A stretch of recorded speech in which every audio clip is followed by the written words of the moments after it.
সুপ্রিয় দর্শক, গতকালকে আমরা সবাই বাংলাদেশ বনাম শ্রীলঙ্কার ম্যাচটি দেখেছি। যদিও বাংলাদেশ গতকালকের প্রথম টি-20 ম্যাচটি হেরে গিয়েছে শ্রীলঙ্কার সাথে 7 উইকেটের বিনিময়। শ্রীলঙ্কা বাংলাদেশের সাথে প্রথম টি-20 ম্যাচটি জিতেছে। তার আগে ওয়ানডে সিরিজ বাংলাদেশ শ্রীলঙ্কার কাছে 1-2 ব্যবধানে হেরেছে।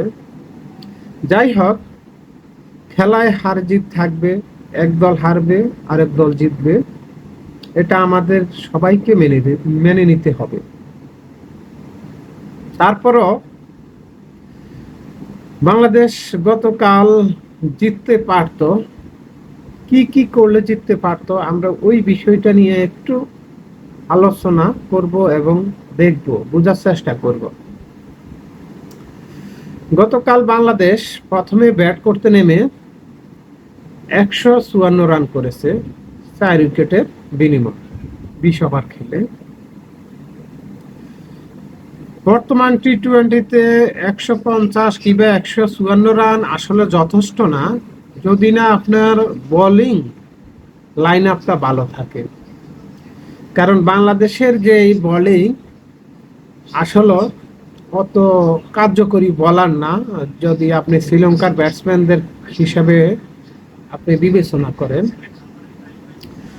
তারপরও বাংলাদেশ যদি ব্যাটসম্যানরা আরো 30টা রান বেশি করতে পারত, তাহলে বাংলাদেশের জেতার একটা সম্ভাবনা ছিল। কি জন্য বলি সম্ভাবনা ছিল? আরো 30 রান বেশি করলে, যদি আরো 30 রান বাংলাদেশ দল করতে পারতো, তাহলে বাংলাদেশের স্কোর গিয়ে দাঁড়াতো 184 রানে। আমরা দেখতে পাচ্ছি যেটা, কিংবা আপনারা দেখেছেন, শ্রীলঙ্কা এই 154 রান তাড়া করতে গিয়ে তাদের 19 ওভার খেলতে হয়েছে। যদি আরো 30টা রান বেশি থাকতো, করতে পারতো বাংলাদেশ ক্রিকেট দল, তাহলে তাদেরকে আরো ব্যাক পেতে হতো জয়ের জন্য, অথবা বাংলাদেশ দলও জেতার সম্ভাবনা ছিল। এখন আমরা দেখব গতকালকে যারা ভালো খেলেছে আর কে আরেকটু ভালো খেললে আরেকটু রান বেশি হতো বাংলাদেশের। যদি আমরা ওপেনিং ব্যাটসম্যানদের মধ্যে দেখি, পারভেজ হোসেন ইমন, উনি 38 রান করেছেন 22 বল খেলে, মোটামুটি ভালো খেলছেন। উনি যদি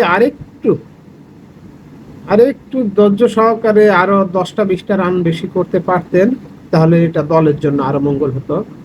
তার পাশাপাশি আমরা দেখছি মোহাম্মদ নাইম, উনিও ভালোই খেলেছেন, 32 রান করেছেন 29 বল খেলে। উনিও যদি আরেকটু ধৈর্য ধারণ করে আরো 10টা রান বেশি করতে পারতেন, তাহলে আর একটু ভালো হতো। তার পাশাপাশি আমরা মেহেদী হোসেন মিরাজকেও দেখছি, 29 রান করেছেন 23 বল খেলে।